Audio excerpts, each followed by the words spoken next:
store down here, okay, at 8 o'clock in the morning, and I didn't smell like alcohol. I didn't have anything wrong, and I wanted a beer at 8 o'clock. I'm 49 years old, okay? I didn't have no beer on my breath. I wasn't drunk, and I wasn't acting stupid. She says, I'm not selling to you. I smell alcohol all over you, and I didn't have it on me.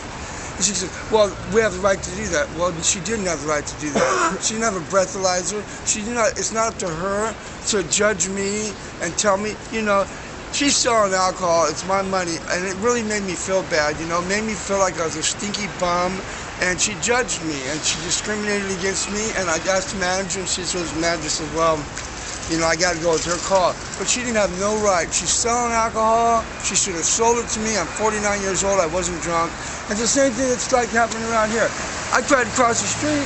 I almost got a $200 ticket because I used my judgment. There was no cars coming, you know, no cars. But the cop rushed up on me. What are you doing that for, you know? It's that kind of thing. Am I a dummy because I didn't wait for a cross signal? Maybe, I don't know, you might call me one. That's just one thing, you know. Am I a dummy because I had my spleen taken out and I was in Sacramento. I had surgery and I had to urinate at 6 o'clock in the morning. It's foggy out. There's nobody around. There's no restrooms. I was by Schwarzen. So I went in behind a bush and I'm like this, and I'm urinating, and here comes the cop. A $250 ticket because I urinated and I had to go, okay? And then, so I said, okay, sorry about that. I cross against the light, 6 o'clock, and there was no cars. Same cop, boom, another $150 ticket. Okay, so I said, man, that's it. I'm gonna go up here and sit at Carl's Jr. I was hungry, I was sitting there. Solicitation at the mall, I asked somebody for a quarter in front of Carl's Jr. I said, it's insane. Went around the corner, and I ain't lying, loitering in front of a liquor store because I sat in front of a liquor store. I had 4 tickets within an hour. I hopped the light rail after that, got another ticket for $150 riding the light rail. 4 light rail tickets, 3 open containers, 3 drunken publics, and I wasn't drunk. They never took me to jail. They just wrote me a drunken public. I have over $7,000 worth of tickets. Oh, and I got it for feeding the pigeons too. So you tell me. So what do you hope to accomplish by being here?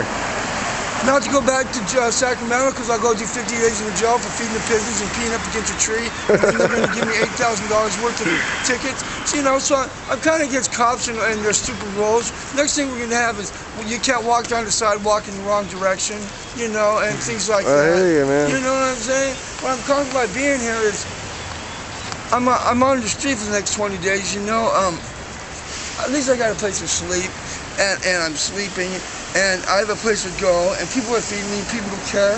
And, you know, I don't have to worry about, you know, blocking a doorway in front of some business that's already closed and there's nobody there, you know.